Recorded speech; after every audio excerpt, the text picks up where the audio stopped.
প্রচারের শেষ লগ্নে ইন্ডিয়া জোটের প্রার্থীদের প্রচারে 16 এপ্রিল রাজ্যে আসছেন কংগ্রেসের সর্বভারতীয় সাধারণ সম্পাদিকা প্রিয়াঙ্কা গান্ধী। বিজেপি প্রার্থীদের প্রচারে টেট তুলতে 17 এপ্রিল রাজ্যে আসছেন প্রধানমন্ত্রী নরেন্দ্র মোদী। এর ঠিক একদিন আগে রাজ্যে এসে জোটের প্রার্থীদের প্রচারে অংশ নেবেন প্রিয়াঙ্কা গান্ধী। প্রদেশ কংগ্রেস ভবনে আহুত এক সাংবাদিক সম্মেলনে একথা জানিয়েছেন কংগ্রেসের বিধায়ক সুদীপ রায় বর্মন। 16 এপ্রিল দুপুর 2টা নাগাদ আগরতলা বিমানবন্দরে অবতরণ করবেন সর্বভারতীয় কংগ্রেস নেত্রী প্রিয়াঙ্কা গান্ধী।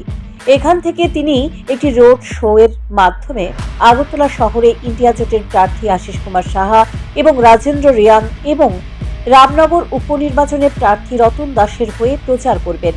বিমানবন্দর থেকে রাজবাড়ির উত্তর গেট হয়ে কর্নেল চৌমুহনী, পরবর্তীতে কামান চৌমুহনী হয়ে বটতলা থেকে সোজা দুর্গা চৌমুহনীতে গিয়ে শেষ হবে এই রোড শো। রোড শোর ফাঁকেই জোটের প্রার্থীদের জয়ী করার আহ্বান জানিয়ে তিনি বক্তব্য রাখবেন। সকলকে নমস্কার। সাংবাদিক বন্ধুরা,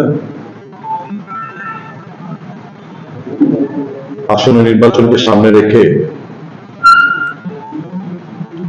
স্টার ক্যাম্পেইনের রূপে আমাদের এই রাজ্যে প্রচারে আসছেন আগামী 16 তারিখ সর্বভারতীয় কংগ্রেস নেতা, সর্বভারতীয় কংগ্রেস নেত্রী, সাধারণ সম্পাদিকা প্রিয়াঙ্কা গান্ধী ওয়াদ্রাজি। আগামী 16 তারিখ সোয়া 2টায় দুপুরবেলা উনি আগরতলা বিমানবন্দরে ল্যান্ড করবেন। তবে ওখান থেকে একটা রোড শোর মাধ্যমে আগরতলা এয়ারপোর্ট থেকে পুরনো গভর্নর হাউস থেকে রাজবাড়ি উত্তর গেট থেকে হারজন সংঘ হয়ে কর্নেল চৌমুহনী হয়ে বিদ্যুৎকর্তা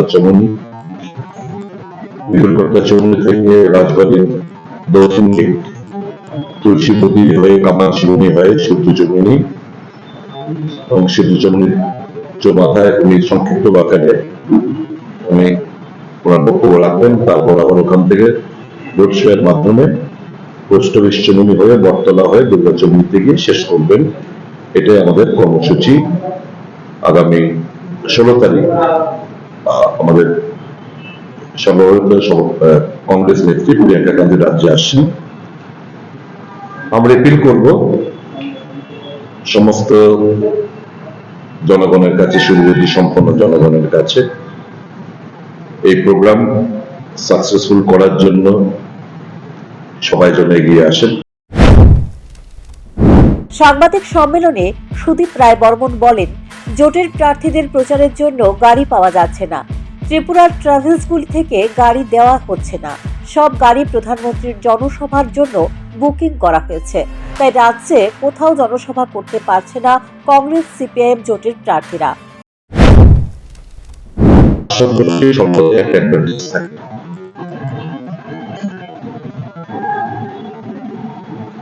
আমরা খোঁজ খবর নিয়েছিলাম, কিন্তু বিভিন্ন সিন্ডিকেটে অধিকাংশ গাড়ি নির্বাচন কমিশনের তরফ থেকে করে নেওয়া হয়েছে এবং যে বাসগুলো গাড়িগুলো রয়েছে যেখানে যখন আমাদের রিকুইজিশন তারা অক্ষমতা প্রকাশ করেছে, সেই পরিমাণ গাড়ি আমরা পাবো না। এবং আপনারা জানেন কমিটমেন্ট দিয়েও টাকা ফেরত দিয়ে দেয়। আমরা অ্যাডভান্স টাকা দিতে রাজি আছি, সমস্ত ফুল পেমেন্ট করতে রাজি আছি, কিন্তু গাড়ি আমাদেরকে দেওয়া হয় না। তো সেই জায়গায় দাঁড়িয়ে আমাদের নিরুপায়, কিছু করার নেই। এখন তো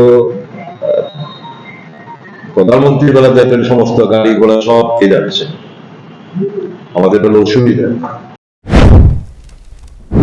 গাড়ির অজুহাত দেখিয়ে কংগ্রেসের বিধায়ক সুদীপ রায় বর্মন দলের এবং সিপিআইএম কংগ্রেস দুই দলের সাংগঠনিক দুর্বলতা আড়াল করার চেষ্টা করলেও রাজ্যের মানুষ জানেন কেন জোটের নেতৃত্ব বৃহৎ কোনো জনসভা করতে চাইছেন না।